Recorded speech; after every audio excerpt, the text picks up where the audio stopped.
There will be a Q&A at the end. Go ahead and hit the got it on there so everybody's playing by the same rules.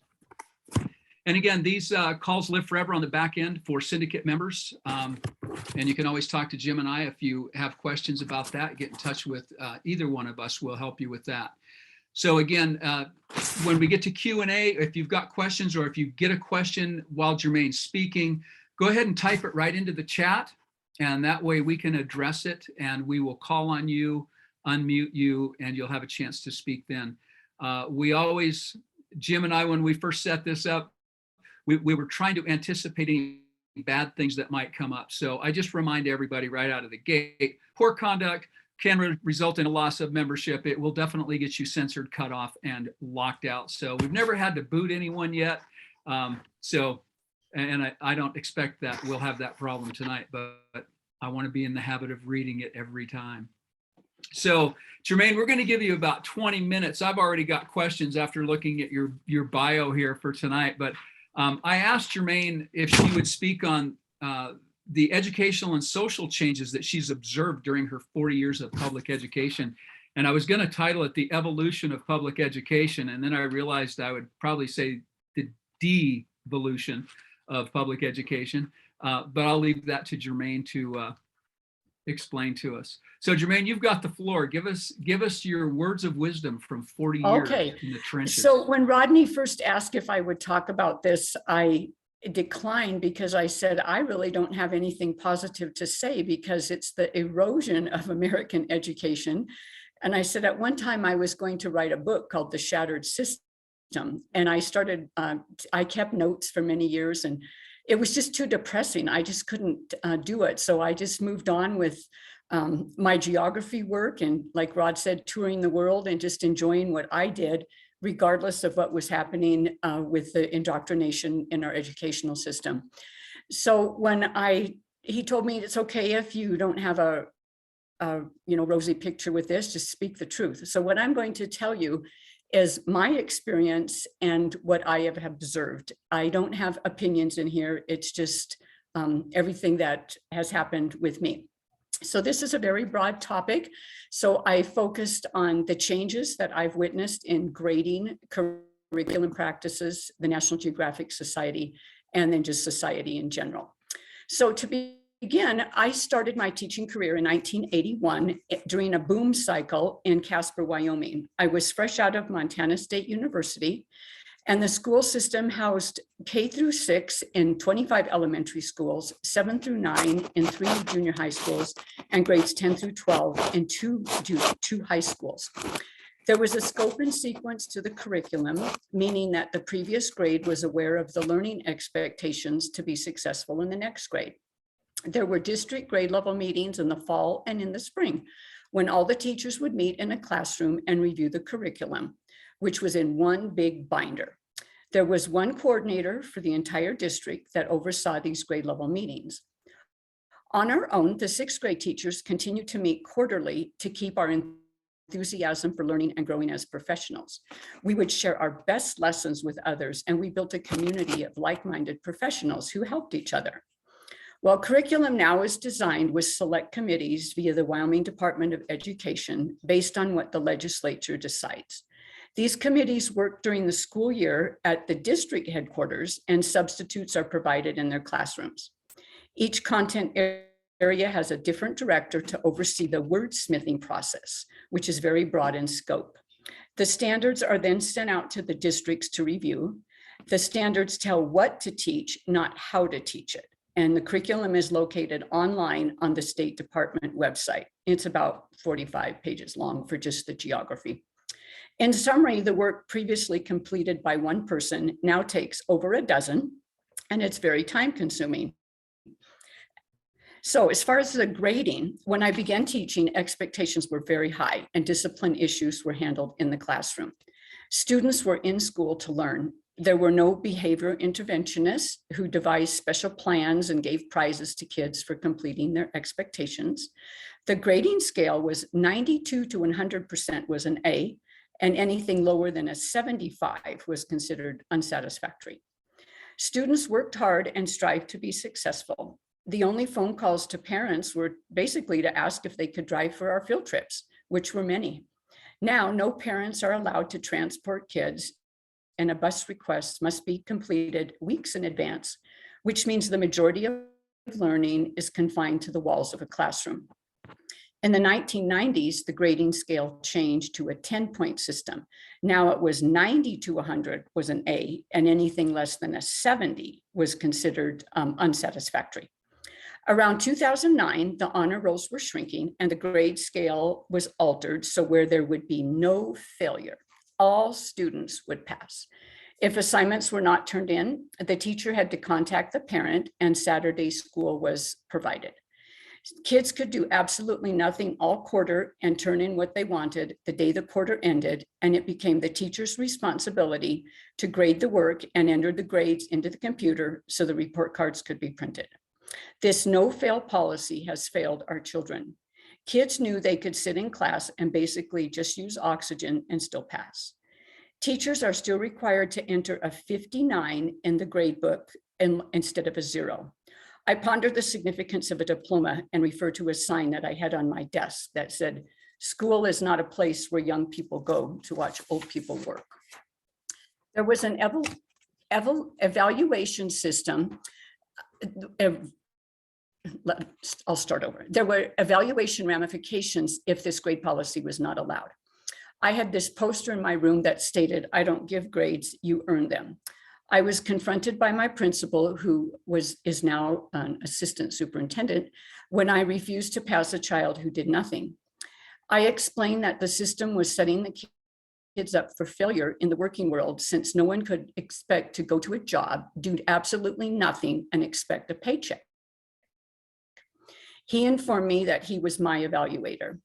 I was also pressured to pass a kid by inflating his grade for work that he didn't do. His comment to me was, "Do you know who his parents are?" This change in grading so everyone would pass is akin to everyone receiving a trophy for participating in sports. I held my own, by the way. I did not enter those grades. So the union influence. First year teachers had an orientation with a presentation from NWEA. We were informed we had to join for our legal protection. The dues form had a standard fee plus additional fees for the political action committees, the PAC. Well, I didn't know anything about this just coming out of college. So upon further investigation, the candidates that they endorsed weren't the ones that I supported, so I just didn't join. I was cornered every year in a quiet place in the building by a union rep and was told what a terrible person I was for receiving the benefits without being a member, since the union negotiated the compact agreement for our salaries. I told the rep that I needed my paycheck to pay for daycare, my kids' braces, my kids' car insurance, anything like that, but I never mentioned the political side that I opposed. The staff room had rows of mailboxes with our names on the front. NWEA members had a little apple sticker next to their name. It was a clear way to ostracize the few non-union teachers. There were also monthly morning announcements on the PA that coffee and donuts would be served to WEA members. I was personally told that I was not invited since these meetings were not considered staff meetings. Well, my conservative colleagues are at least 15 years older than I am. They were the only people that I could actually voice my concerns to. So we communicated with private emails and shared our grievances via our own personal network and just continued to go on and teach. So stepping out of the classroom onto the national stage, in 1986, National Geographic began a grassroots effort to reform geography by training teachers to advocate for geography education. They found that geography wasn't being taught in the social studies strands, and we were becoming a nation of geographically illiterate people. So each state had an alliance that was hosted by a university, and they worked with teachers to implement engaging lessons to better our communities and our states and create a positive impact on our nation and the world. I was involved in this GEO effort and met with congressmen to advocate for geography education funding in Washington, D.C. I actually invited one of our congressmen, Craig Thomas, to Geography Awareness Week to participate in an interactive lesson in my classroom. He and his wife were astounded at what the kids in Wyoming could do. In 1994, I was in a meeting conducted by the Clinton administration National Education Director, Richard Riley, in Washington, D.C. He asked us to provide suggestions on how they could influence states to focus on reading and math. I recall saying something to the effect of, don't tell people what to do, but involve them in the process. Ooh, the looks I received basically told this young Wyoming teacher to keep my mouth shut. This was my first introduction into how policy changes are made on the national level. I was also reminded that anything said was recorded. However, I was too naive at that time to understand the strong power of government. I visited National Geographic headquarters 16 times for trainings and was exposed to prominent political figures and toured significant historical sites. The knowledge that I obtained will last a lifetime. This network of alliances flourished for 30 years and received funding to host summer trainings for teachers on topics that were relevant to each state. These institutes were so incredible, and they were a way for us to experience hands-on learning and meet professionals from all over the world while establishing meaningful connections. Readership in the magazine declined during the digital age, and less printed material was being sold. So many parts of the corporation were changed, including the education component. Nat Geo changed the education focus and moved toward higher profits by merging with Disney in 2019. The previous 30 years of state alliance work was dissolved, and new folks with no education background were hired to travel and push an agenda dictated with a specific narrative. The focus on education is now through explorers and storytelling, with the corporate executives creating the content. Any summer trainings are funded only if states follow the Nat Geo specific topics, such as geoinquiry process. Wyoming has an endowment held in DC, so our alliance submits proposals each year to access these funds.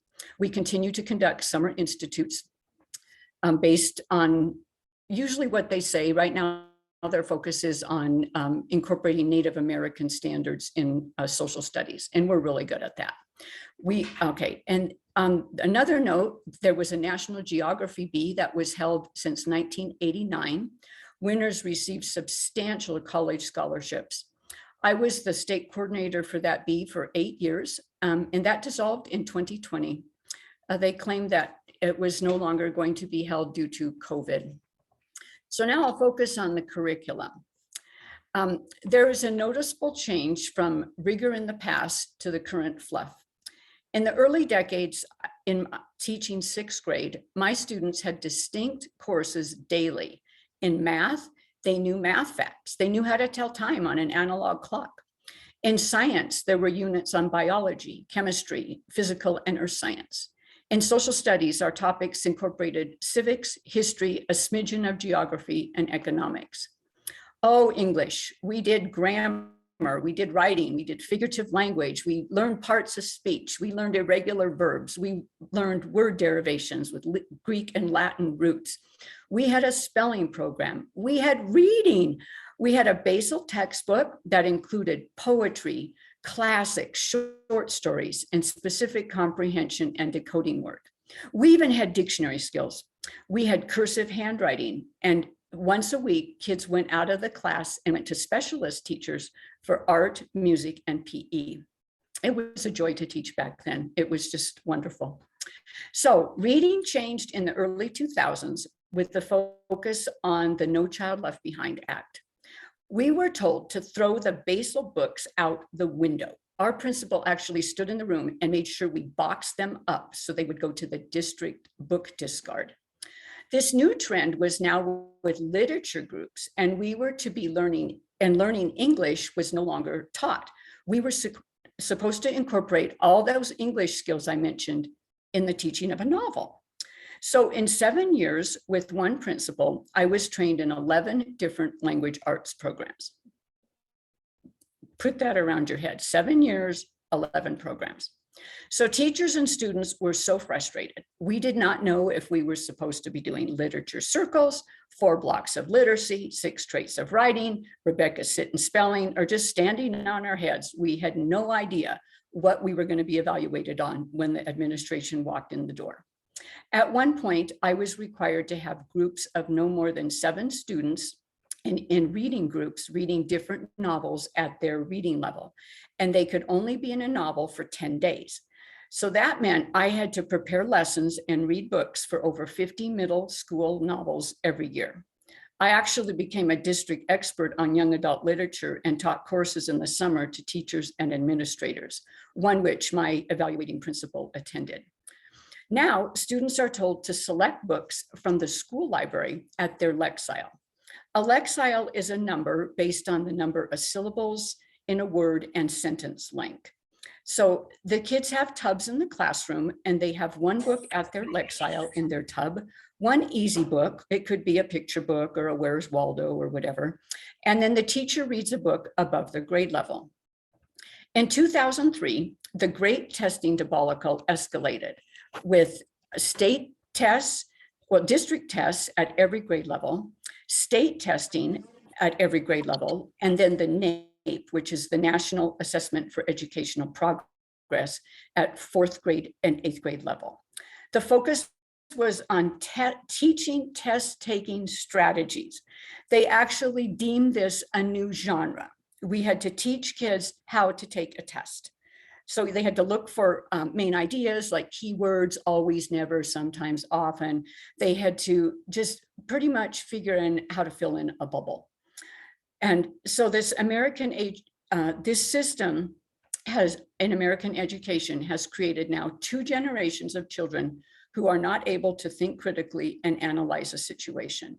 They can look at 4 choices and select a bubble on a tablet or a computer screen. I actually witnessed students making designs with their bubbles. They didn't read the passages, they would just make pictures with the bubbles so that it would look like an arrow or something.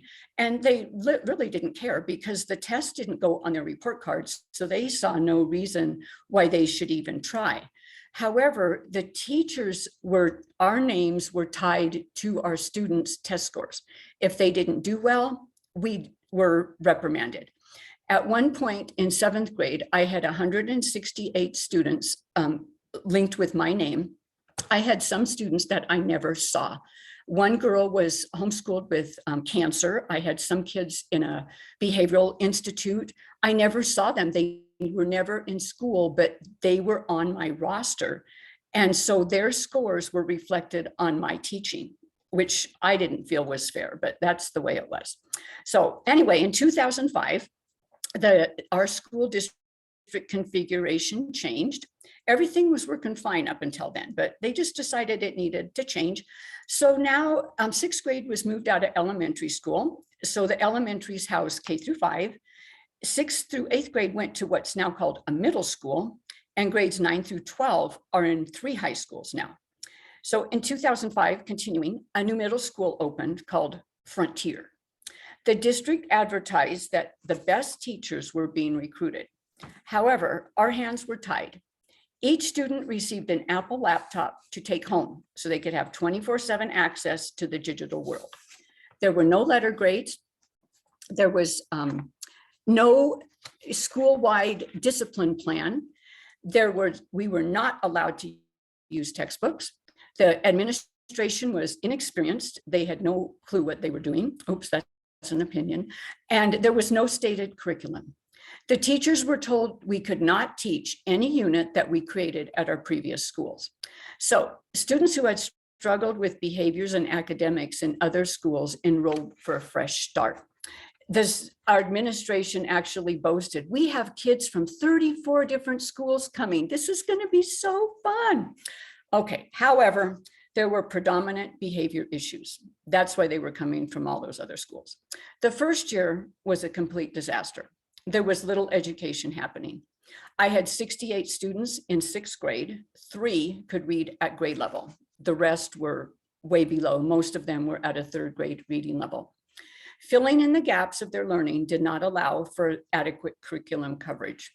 So one teacher chose to show movies rather than reading novels since it was easier. And she said the kids couldn't read the novels anyway. So I looped with the kids and I had the same group for 7th grade. Many I also taught during summer school. I had those kids more than their parents did. After 4 years and the constant struggle to keep kids on task, remember, they had a laptop that they could take home. It was full of personal stuff, including music, videos, pornography, grandma's recipes, whatever. And then they had no data left, no memory left to do any school assignments. Well, I'd had enough, so I transferred to another middle school. So Frontier was a failure and closed after 15 years. By this time, I retired. Okay, from 2011 to 2013, while teaching 7th grade literacy, the district hired a consultant. I'm going to call her Donna, okay? The program was called Literacy First. Well, Donna only had primary school experience. This was the beginning of the indoctrination versus education. So Donna came from Rhode Island to train us middle school teachers on how to improve reading skills. So my students were already scoring in the 90 to 100th percentile on the state test. Remember, I had a test-taking genre that I was pretty adept at teaching.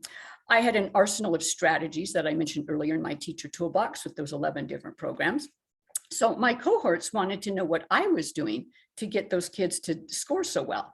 Well, Donna saw the scores and she pushed them off the table and she said, 100% is not good enough. We sat there with our jaws just dropping. So the elementary strategies that she required us to implement at middle school caused the scores to plummet, which this high-paid coach referred to as a program implementation dip. The team of at least 7 people with clipboards would come into my classroom and monitor what was being taught to make sure her strategies were being incorporated. I had to have goals posted with each standard with these little charts to show how students were doing at each goal. These 7 people would roam around and ask students questions like, what objective are you on? The kids would just freak out. They're like, Mrs. Wagner, why are they in here? They're making me nervous. And so according to the International Reading Association, there is no national research on this program called Literacy First, other than what the company does in-house. The marketing manager is the son of the creator, and they sold a multi-million-dollar program to our district that was worthless. I was actually at a book discard yesterday, and there's an entire gym filled with old discarded textbooks and stuff. And guess what? There's all these Literacy First notebooks. I just had to laugh. Anyway, the marketing, so Donna, this consultant that I gave the name Donna to, she came into my room with these 7 people and she demanded that I remove the world map off of my wall.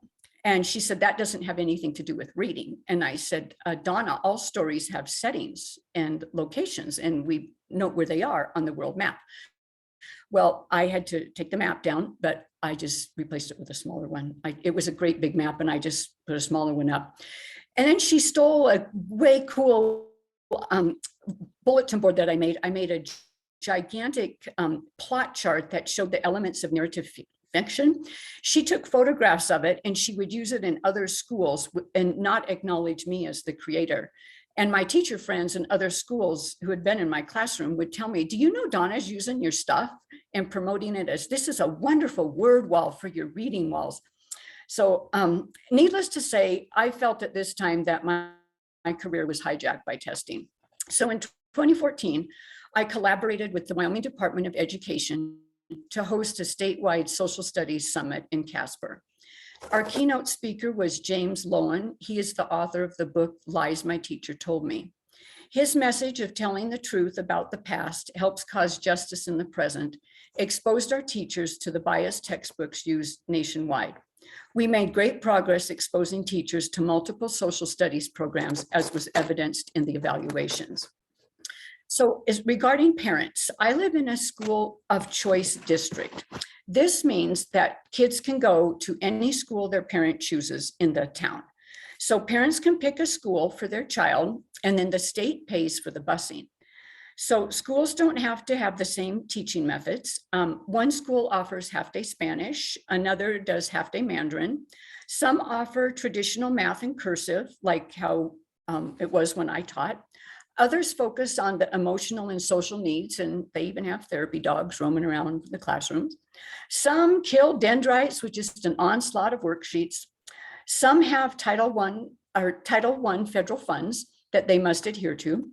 So if a parent lives on the east side of town and they can't find daycare for their child before or after school, they can literally enroll them in the school on the west side of town, which is a 1-hour bus ride before and after school. So instead of daycare, the kids are on the bus for 2 hours a day. So my early years teaching produced wonderful, productive members of society. In fact, my eye doctor, my dentist, my physician's assistant, an anesthesiologist, my mechanic, my financial advisor, they're all former students. They continue to remind me how much they learned and how much they remember when I see them. As a certified substitute, I am in various schools, and I've witnessed the decline in academic rigor. A recent 5th grade teacher spent 45 minutes talking about how it feels to be frustrated. This was during the block that was marked for social studies. Okay, students were supposed to fold a paper in thirds and read a pamphlet on frustration. What 4th graders used to know in the 80s is now in the 9th grade curriculum for Wyoming. This watered down content and allowing students to choose to turn in work today or next week or providing multiple copies for lost papers is not helping teach responsibility. I had a principal that insisted that relationships were more important than responsibility. Her main focus was that the students liked their teachers. There is a moral decline in civility. The swearing in the high school is unbelievable. The F word is shouted down the halls. There are kids walking by teachers saying the F word to their faces. The teachers call campus security and they decline to assist because they do not want to have a confrontation. I took my name off of the high school list. I refused to walk into that building after the vulgar language that I've heard. Okay, and when there was a neighborhood school approach, like when I started teaching before this whole school of choice thing came about, kids had classmates that lived in their neighborhood, they had adults that they connected with, and they had father figures who set positive examples, resulting in societies that were cohesive. I believe parents want the best for their children, but sometimes they don't know how to parent or advocate for help. The school cannot fix all the issues of society, despite all the required training in poverty awareness, social, emotional, and psychological issues. It is a choice to learn, and sometimes a child makes a choice not to cooperate or care, and there is no consequence. The days are gone when if you misbehaved at school, it would be worse at home. The current report released last week from our district showed 17,000 behavioral offenses, up from 12,000 last year. Expulsions are at 62 students who each had 10 to 15 prior offenses before being expelled. Speaking from experience, offenses are not reported in many cases since the paper trail is so cumbersome. It's just easier to ignore the problem. Teachers struggle to teach with behavior issues disrupting the learning environment. I hear employers around town complain about the lack of work ethic and poor quality of work from their employees. Well, they're product of the education system. Mike Rose said it best. We're churning out a generation of poorly educated people with no skills and no guidance and no realistic expectations of what it means to go to work.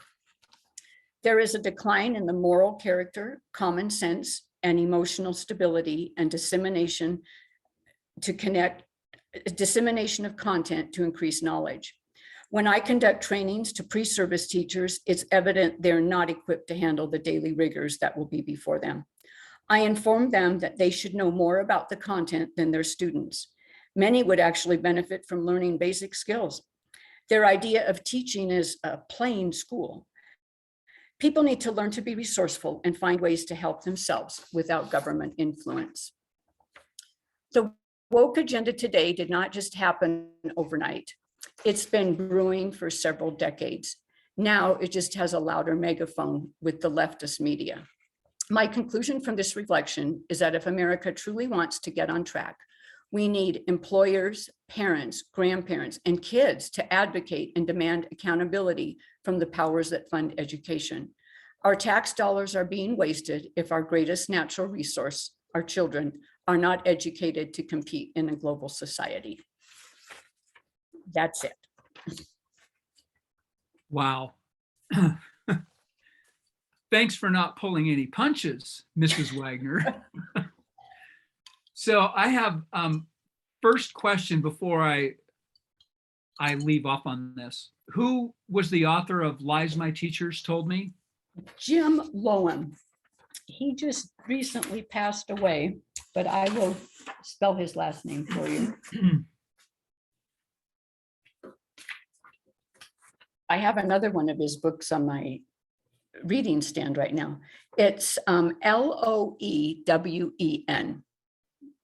Lies My Teacher Told Me. Thank you for that. Well, I've got so many comments and questions, but I'm going to Fire start with, away. you've taught all over the world. I mean, you've met with teachers all over the world in different environments.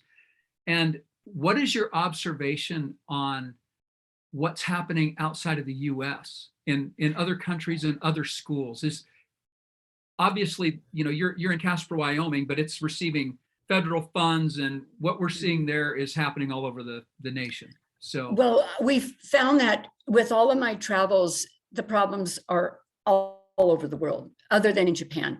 In Japan, there's a national curriculum, so every grade's doing the same thing on the same day. And they wanted American teachers to come over to give them some tips on how to be more creative. And I'm thinking, well, your system works for you. Don't try to do what we're doing, because it kind of doesn't work anymore.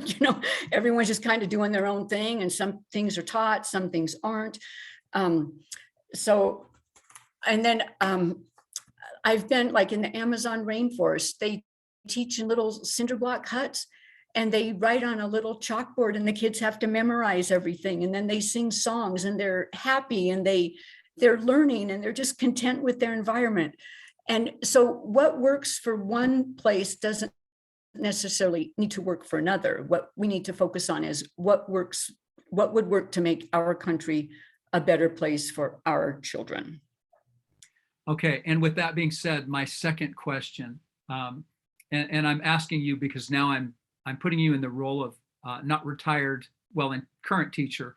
I do want you to speak after this question a little bit about your teaching in a private school now and the differences that you see there. So, but first, because a lot of the people in the 1776 syndicate are interested in change. They're in office, running for office, or have been in office, from the school board to US Congress. So what would you tell any of those people who are interested in making change from a government level? Where would you begin with that? Well, I'll just reflect on the private school experience, because I had no intention of going back into the classroom. This school approached me. I delivered some teaching materials, some geography stuff, because I have a garage full. And they said, here's some world maps and things, and here's a business card. If you need anything, call me. Well, they needed a world geography teacher, and the gentleman called and asked if I'd be interested. And I said, I'm not into all those staff meetings and just this nonsense with test scores tied to my name. And it just caused too much stress in my life. It wasn't rewarding anymore. And he goes, oh, you won't do that. That's not how we do things here. And I was like, oh, like you don't have to have your standard posted on your board, and each kid has to know what the standard is, which is just ridiculous. The teacher needs to know what the standard is. But they wanted the kids to be able to say it, because if they would say it, then they would remember it. It's like, oh, it was just like nonsense stuff. The private school doesn't have that. I go in, I plan these lessons on world cultures. The kids do the lessons. They thank me after each class. They truly embrace the Lord in their lives. They, if I have a problem with any misbehaviors, because my students were all, they weren't ever in a public school. They were homeschooled. So some of them didn't have that, how to sit still and pay attention and put things in a binder and keep organized and things. So I had to teach them that, and they want to misbehave. And when I would ask them, you need to, stay focused, and they go, oh, sorry, Mrs. Wagner. Yeah, we'll stay focused. And I mentioned it to the principal, and boy, he's on it. He's like, and then they have an apology letter, and it's sincere, and they don't misbehave. That does not happen in public school. You are not backed. When kids misbehave in public school, the teacher has no recourse. It's like, I used to say I was like the Taliban with I was a person in the burqa just doing whatever they told me, because I couldn't do anything to keep the kids being civil. I mean, they could just act out, and it was like, oh, well, that's just how their home lives are. Just deal with it. And but the other kids can't learn. And it's like, oh, well, figure out what you're going to do. And that's how it is. I've been in over 40 schools with my subbing, and I go because I'm just kind of nosy. I want to know what's going on, because I can't make informed judgment if I don't see firsthand what's going on. And I see these kids misbehave. I see fourth graders were starting the paper towels on fire in a bathroom, and nothing happened to them.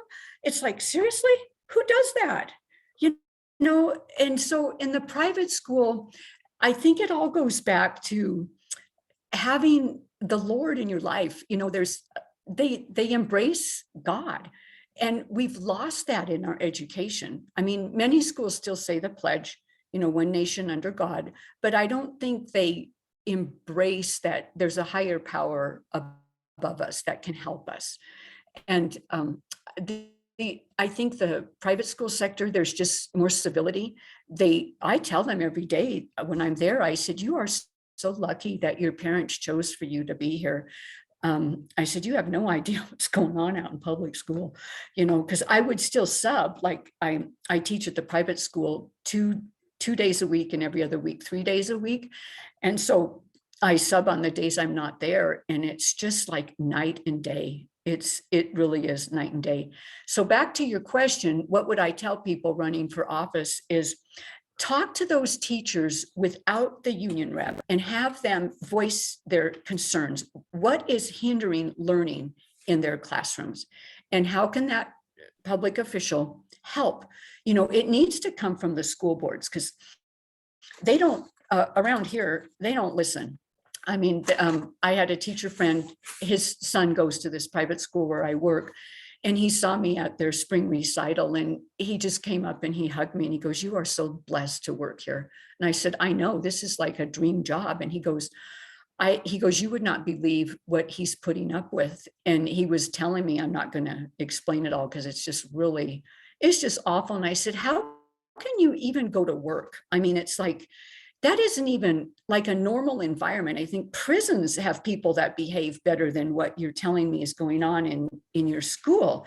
And he goes, I know, but I can't retire yet because I can't afford to.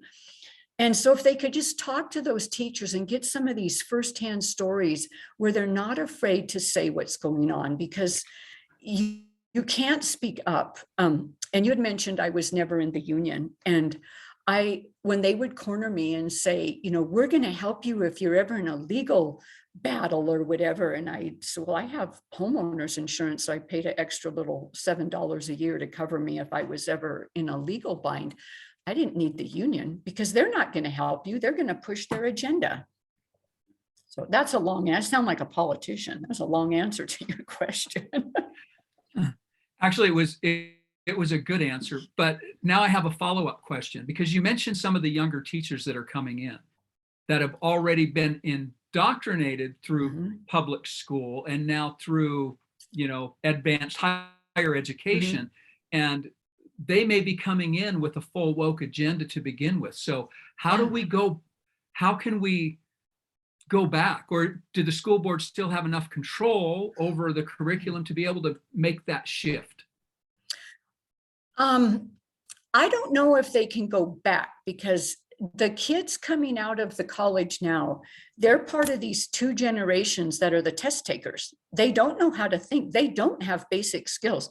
You put a map in front of them and they're looking like, which way's up? Like, where's the north part of the map? And I'm like, well, the title is right side up. And these are college kids. I'm thinking, how did you get to college? I mean, I don't say that. I'm very professional. And when I'm conducting, I just turn the paper for them and say, it goes like this. So the words are right side up, put your name up here and talk to them like they're first graders, because they don't have the skills, and it's no fault of their own. They weren't taught. And when I teach them things to try to help them when they're out, and like to incorporate social studies and science into the reading lessons, and even math, you can do scale of miles and all this stuff with geography. And they're like, oh, we were never taught any of this. And then they're going to go out and teach probably the same way they were taught. Unless they, I don't know, if a light bulb goes on and they think something like, this isn't fun. So I just feel that there's just so much fluff, because like I'd mentioned, the curriculum doesn't say how to teach, it just says what to teach. So it's so broad. They're like, oh yeah, I'm teaching, let's say, cell mitosis or whatever. So we're just going to make a cell with macaronis and whatever. And that's the extent of their learning. It's like, well, maybe that's okay for second grade, but not for high school. You need to know a lot more. They don't go in depth in anything. Does that kind of answer your question? Well, yes, it does. Samantha, it does. And it makes me sad at the same time. Mm-hmm. So we'll move on. Samantha, go ahead and unmute and ask your question. Please excuse me. It's our first sunny, well, maybe second sunny day of summer. So I'm out in my garden, but it was a perfect time to listen and just be in tune to the message.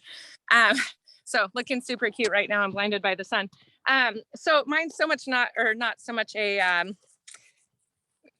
asking any questions, but I have substituted in the public schools and was horrified, horrified of what I had seen, and finally started to stand up against some things at school board meetings and was ousted. I was absolutely ousted by leadership there, by the other teachers, by some of my what I thought were my closest friends. If you stand up against these things, that's the other thing, is standing up and saying something in front of these school board meetings. There's a lot of repercussions that come along with it. And so it's super unfortunate. So I get why people aren't standing up. And so that's the other thing is, you might have a really great school board, but then the leadership or these other teachers and things who attend these meetings, once you go back to school after these, you're abused for it. Right? Yeah. And it was absolutely brutal. Yeah. And so, that's the other hard part is leadership. The school boards are super important, but that's where I found the biggest problem was the leadership within the school and the teachers and stuff who had relationships with the leadership. And when I stood up against things that I thought weren't right, it was not what you're supposed to do. Yep.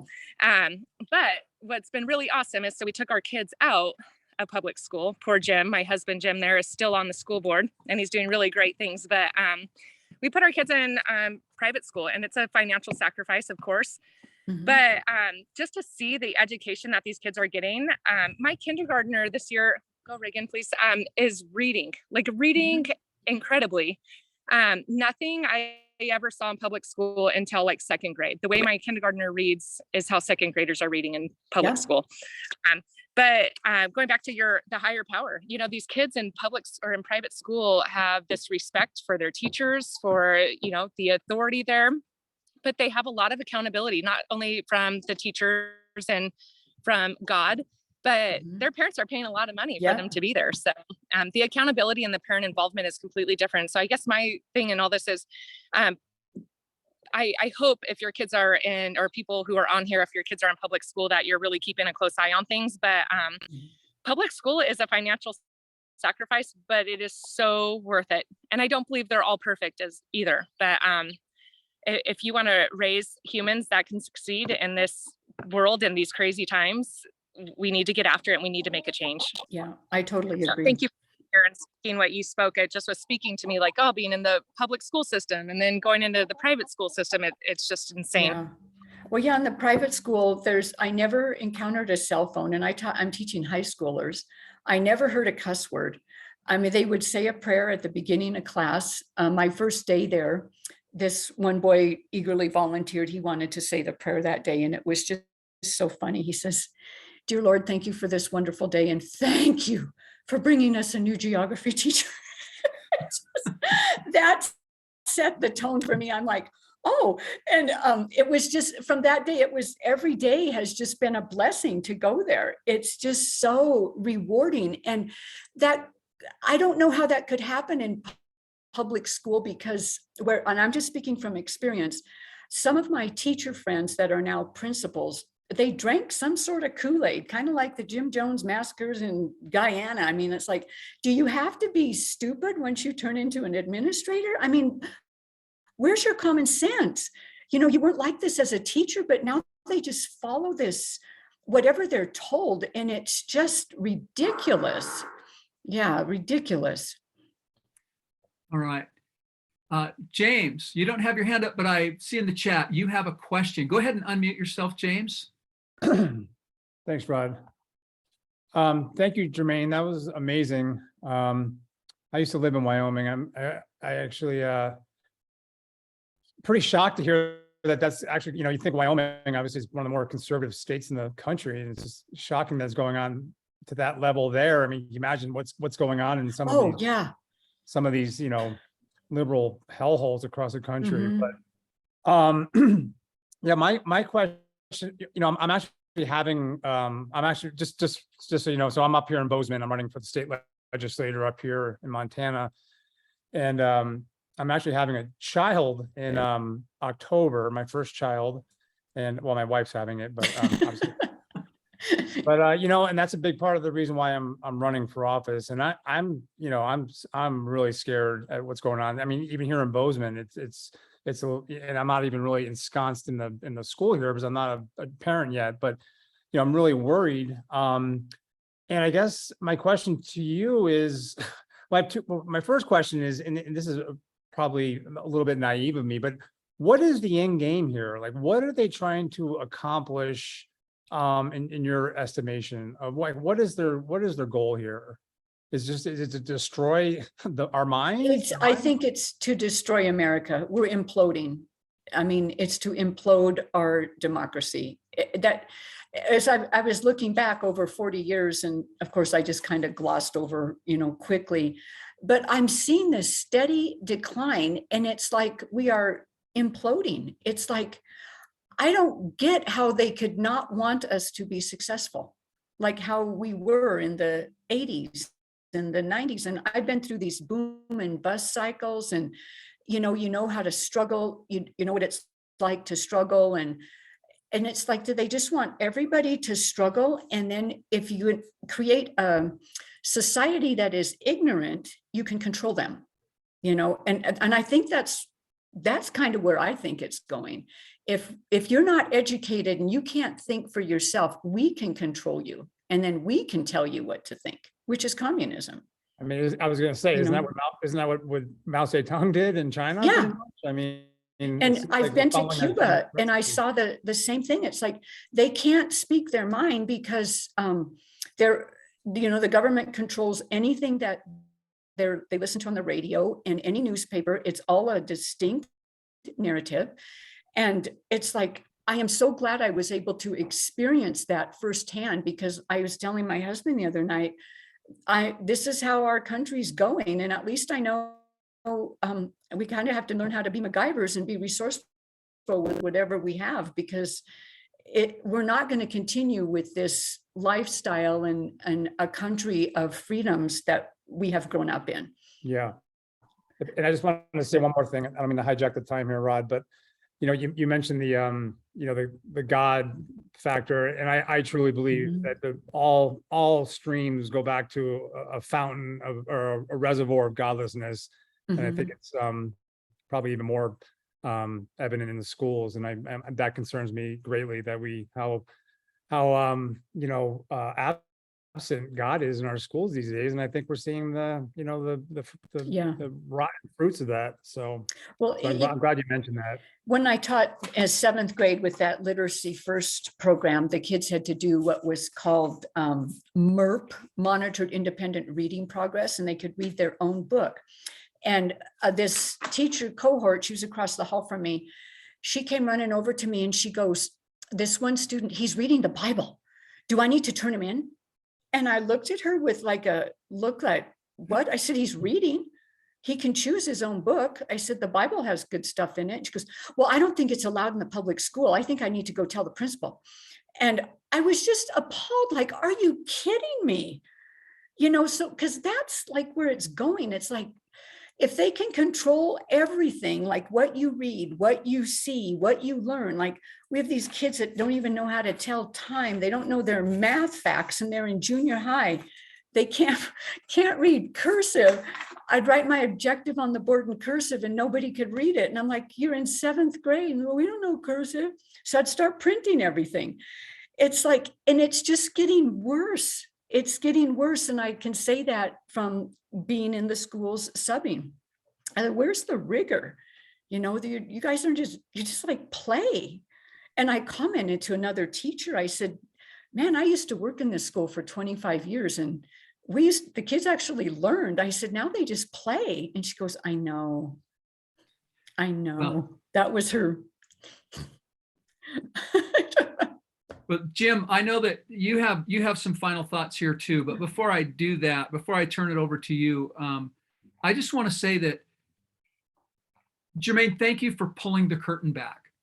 You know, many of us, we know about it, and I've been in the school system, but not for a good decade and a half.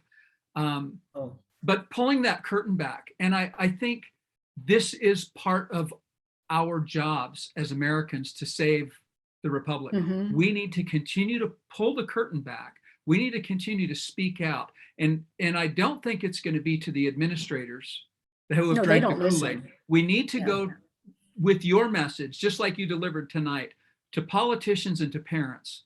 And I'm not going to let it go to Cuba. No, in America. I mean, I know that's the direction.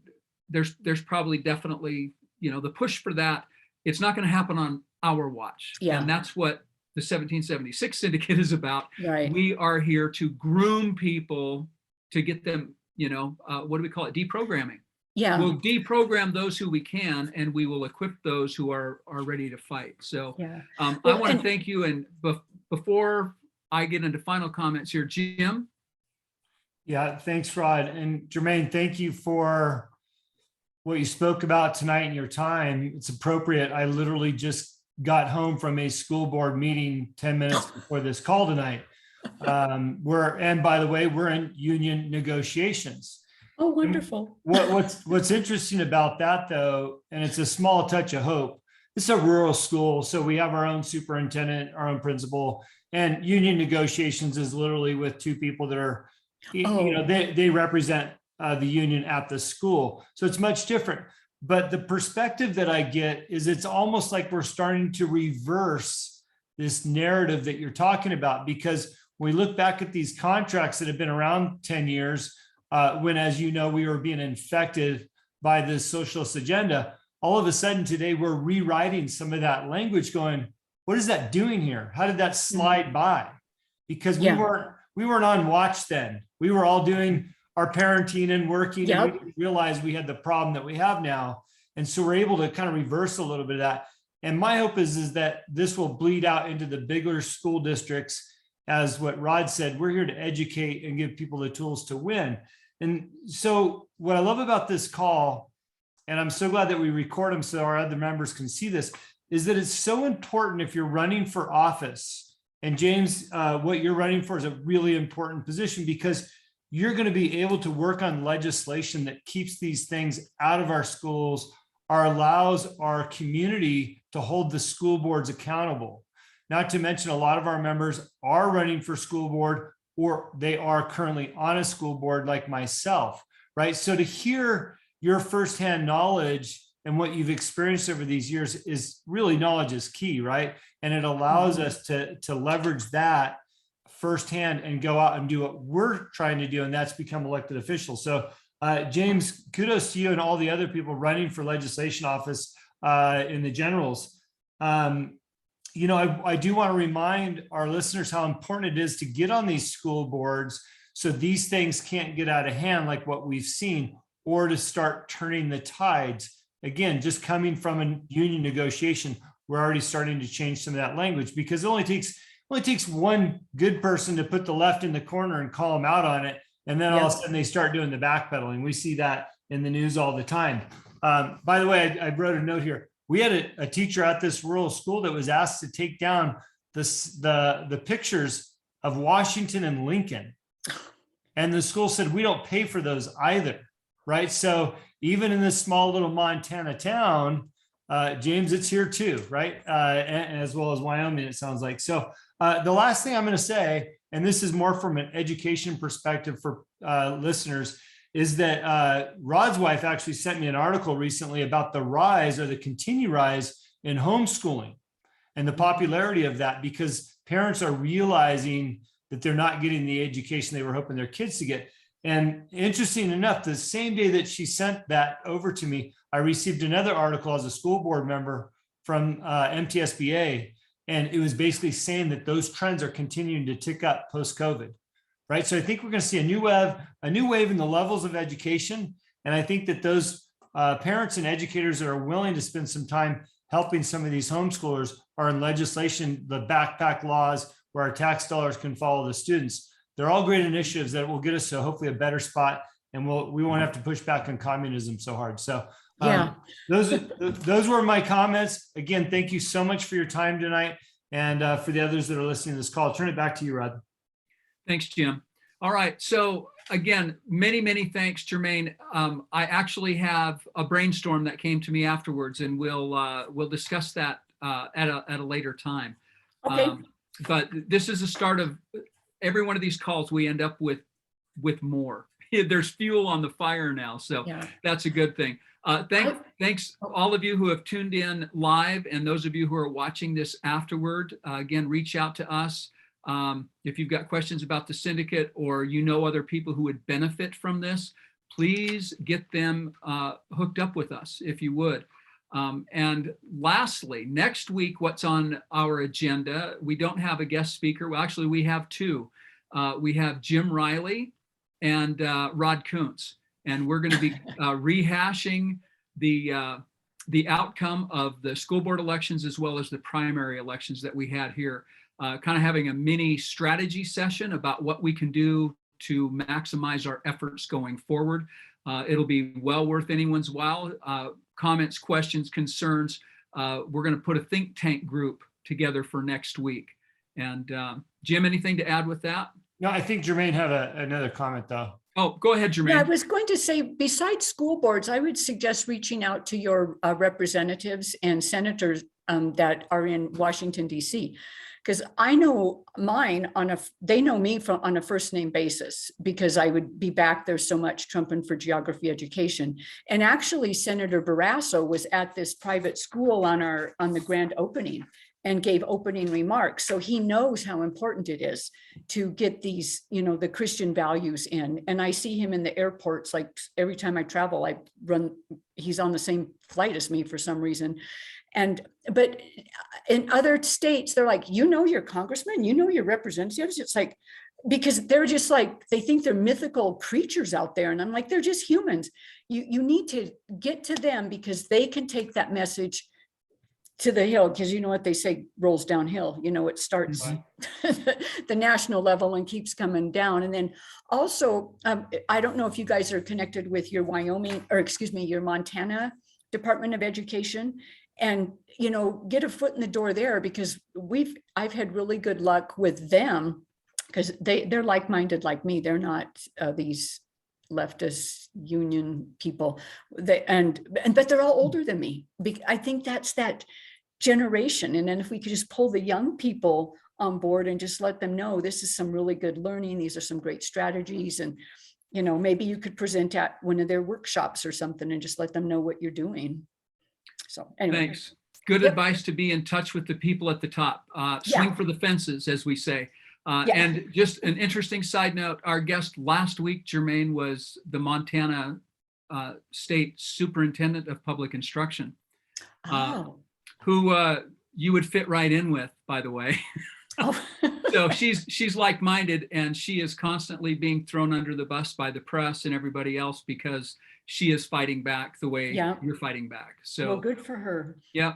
And again, thank you very much. We're a little after 7. I'm respectful of everyone's time. We went a little bit beyond, but thank you everybody for your concern and your involvement.